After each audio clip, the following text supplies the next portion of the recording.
Hi friends, welcome to my channel. நான் தேவிகா. இன்றைக்கி நம்ம ஸ்கின் கேர் ரொட்டீன் தான் பார்க்க போகிறோம்.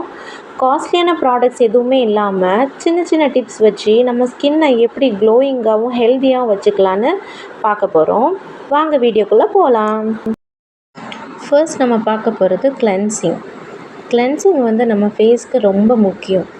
மார்னிங் அண்ட் நைட் 2 தடவையும் நம்ம ஃபேஸை நல்லா மைல்டான ஒரு ஃபேஸ் வாஷ் வச்சு நல்லா கழுவணும். அதுவும் நைட்டில் ரொம்ப முக்கியம். ஏன்னா நம்ம பகல் ஃபுல்லாக வேலை பார்க்குற அந்த வேர்வை, டர்ட் எல்லாமே நைட்டில் முகத்தில் இருக்கிறதுனால நைட்டில் நம்ம ஃபேஸை நல்லா வாஷ் பண்ணிவிட்டு படுத்தோம்னா நம்மளோட ஃபேஸ் நல்லா க்ளோ ஆகும். அண்ட் பிம்பிள்ஸ் அதெல்லாம் வராமல் தடுக்கும். அண்ட் ரெண்டாவது என்னென்னா ஹைட்ரேஷன் ரொம்ப முக்கியம் நம்ம ஸ்கின்னுக்கு. டெய்லி 2லேருந்து 3 லிட்டர் தண்ணி நம்ம கண்டிப்பாக குடிச்சே ஆகணும். அதுவும் மெயினாக எம்டி ஸ்டமக்கில் மார்னிங் 1 கிளாஸ் வார்ம் வாட்டர் குடித்தா நம்ம உடம்புல இருக்க நச்சுத்தன்மைகள் எல்லாமே வெளியே போய் நம்ம ஸ்கின் நல்லா க்ளோ ஆகிறத நம்மளே பார்க்கலாம். அது மட்டும் இல்லாமல் ஹெல்த்துக்கும் ரொம்ப நல்லது. ஸ்டார்டிங்கில் கொஞ்சம் கஷ்டமாக தான் இருக்கும். ஆனால் நம்ம கொஞ்சம் கொஞ்சமாக அந்த எவ்வளோ குடிக்கிறோமோ அதை இன்டேக்கை அதிகம் பண்ணிட்டோம்னா அதுக்கப்புறம் நமக்கு தன்னால் நல்லா தாகம் எடுக்க ஆரம்பிச்சிடும். நம்மளே நல்லா ஒரு 3 லிட்டர்ஸ் அளவுக்கு குடிக்க ஆரம்பிச்சிடுவோம். அதுக்கப்புறம் பாருங்கள், உங்கள் ஃபேஸ் எவ்வளோ நல்லா க்ளோ ஆகுதுன்னு, நல்ல ஒரு ப்ளம்பியாகவும் அழகாகவும் தெரியும். அது மட்டும் இல்லாமல் உங்களோட ஹெல்த்துக்குமே ரொம்ப நல்லது. ஸோ எப்போவுமே ஹைட்ரேட்டடாக வச்சுக்கோங்க. நெக்ஸ்ட் நம்ம மாய்ஸ்சரைசரை பற்றி பார்த்துருவோம். மாய்ஸ்சரைசர் ரொம்ப முக்கியம் நம்ம ஃபேஸ்க்கு. எஸ்பெஷலி ஆயிலி ஸ்கின் இருக்கிறவங்க மாய்ஸ்சரைசர் தேவையில்லைன்னு நினைக்கிறாங்க. அது ரொம்ப தப்பு.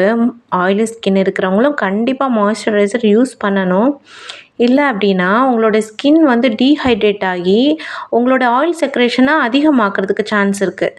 ஸோ நீங்களும் கண்டிப்பாக ஒரு நல்ல ஒரு ஜெல் பேஸ்ட் ஒரு வாட்டர் பேஸ்டு ஆயில் ஃப்ரீயான மாய்ஸ்சரைசரை யூஸ் பண்ணிக்கோங்க. Daily 2 times morning and night time use பண்ணிக்கோங்க. அண்ட் ட்ரை ஸ்கின் இருக்கிறவங்க ஒரு திக்கரான க்ரீம் பேஸ்டான மாய்ஸ்சரைசரை யூஸ் பண்ணுங்கள். அதுதான் உங்களுக்கு லாங் லாஸ்டிங்காக இருக்கும். நீங்கள் மேக்கப் எல்லாம் யூஸ் பண்ணுற மாதிரி இருந்தால் மாய்ஸ்சரைசரை அப்ளை பண்ணிவிட்டு ஒரு 5 மினிட்ஸ் வெயிட் பண்ணுங்கள். ஸ்கின் நல்லா அப்சார்ப் ஆக விட்டு அதுக்கப்புறமா நீங்கள் மேக்கப் போட்டுக்கலாம். மாய்ஸ்சரைசர் போட்டுட்டு நீங்கள் மேக்கப் போடும்போது அது நல்லா ஈவனாக ஸ்மூத்தாக ஸ்ப்ரெட் ஆகும். அண்ட் அந்த பேட்சாலாம் தெரியாது. ரொம்ப அழகாக இருக்கும் ஃபேஸ். நான் ரொம்ப நாளாக ஒரு அலோவேரா ஜெல் தான் மாய்ஸ்சரைசராக யூஸ் பண்ணிக்கிட்டு இருக்கேன். ரொம்பவே நல்லா இருக்குது. அது போட்டதுக்கப்புறம் ஸ்கின் ஒரு நல்ல ஒரு க்ளோயிங்கும் ஷைனிங்கும் எனக்கு கிடச்சிருக்கு. அண்ட் இன்னொரு இம்பார்ட்டண்ட் பாயிண்ட் நல்லா ஆரோக்கியமாக சாப்பிட்றது. நம்ம என்ன தான் ஃபேஸ்க்கு என்னென்னமோ அப்ளை பண்ணாலும் கிளென்ஸ் பண்ணாலுமே நம்ம சாப்பிட்ற சாப்பாடு தான் நம்மளோட ஸ்கின்னோட க்ளோவையே தீர்மானிக்குது. ஸோ நல்ல ஒரு பச்சை காய்கறிகளும் நல்ல நீர் சத்து உள்ள பழங்களும் சாப்பிட்டுக்கோங்க. அப்புறம் சுகர் அண்ட் ஸ்வீட் ஐட்டம்ஸ் எல்லாம் சாப்பிடாதீங்க. அந்த காஃபியில் நிறைய சுகர் போட்டு சாப்பிட்றது அண்ட் ஸ்வீட் சாப்பிட்றது அப்புறம் கேக் இந்த மாதிரி இதெல்லாம் சாப்பிடாதீங்க. ஏன்னா நம்மளோட ஸ்கின்னுக்கு மெயின் எதிரியே சுகர் தான். சுகர் நிறையா இன்டேக் பண்ணுறதுனால அது நம்மளோட ஸ்கின்னில் இருக்க கொலாஜனை பிரேக் பண்ணும். இதனால் நம்ம ஸ்கின்னில் நிறையா ரிங்கிள்ஸ் வரும். அப்புறம் க்ளோயே இல்லாமல் போகும். அண்ட் ஃபேஸ் ரொம்ப டல்லாகவும் ட்ரையாகவும் தெரியும். ஸோ கண்டிப்பாக சுகரை தவிர்த்துக்கோங்க. இல்லைன்னா உங்களுக்கு சீக்கிரமாகவே ஏஜ் ஆன மாதிரி லுக் தெரியும்.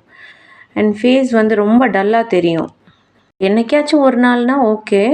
அண்ட் அடிக்கடி மட்டும் எடுத்துக்கிறாதீங்க. என்றைக்கோ ஒரு நாள் உங்களுக்கு ஸ்வீட் சாப்பிட்ணும் அந்த மாதிரி தோணுச்சுன்னா நீங்கள் ஒரு நாள் சாப்பிட்டுக்கலாம். பட் அதே ரெகுலராக சாப்பிட வேண்டாம். அண்ட் லாஸ்ட் திங் என்னென்னா ஸ்லீப். அதுதான் ரொம்ப முக்கியம். நல்லா தூங்குங்க. 7 to 8 ஹவர்ஸ் கண்டிப்பாக நல்லா தூங்கணும். இப்போ உங்களுக்கு ஒருவேளை காலையில் சீக்கிரம் எந்திரிக்கணும் அப்படின்னா நைட் சீக்கிரமாகவே தூங்கிடுங்க. தூக்கத்தை ஸ்கிப் பண்ணாதீங்க. ரொம்ப நேரம் ஃபோன் பார்க்காதீங்க. நம்ம தூங்கும்போது தான் நம்ம கொலாஜன் நல்லா பூஸ்ட் ஆகும். அண்ட் டார்க் சர்க்கிள்ஸ் எல்லாமே நல்லா ரெடியூஸ் ஆகும். ஸ்கின்னுமே நல்லா க்ளோ ஆகும். அண்ட் தூங்குறதுனால உங்களுக்கு மேஜிக் மாதிரி பிம்பிள்ஸ் குறையும், ஆக்னே குறையும்லாம் நான் சொல்ல மாட்டேன். ஆனால் நம்மளோட ஸ்ட்ரெஸ் லெவல் நல்லாவே குறையும். பீஸ்ஃபுல்லான தூக்கம் ப்ரீமெச்சூர் ஏஜிங்கையும் குறைக்கும். அப்படின்னா நம்ம சீக்கிரமாகவே வயசான மாதிரியான தோற்றத்தையும் குறைக்கும். நம்மளோட கொலாஜன் பிரேக் டவுன் ஆகுறதுனால தான் நம்மளோட ஸ்கின்ல சீக்கிரமாகவே ரிங்கிள்ஸ் வருது. ஸோ நம்ம நல்லா தூங்குனோம்னாலே நம்மளோட கொலாஜன் வந்து நல்லா பூஸ்டப் ஆகும். ஸோ நம்மளோட சீக்கிரமாக ஏஜ் ஆகிற மாதிரியான ப்ராசஸ் எல்லாமே குறையும். ஸ்கின்னும் நேச்சுரலாகவே க்ளோ ஆகும்.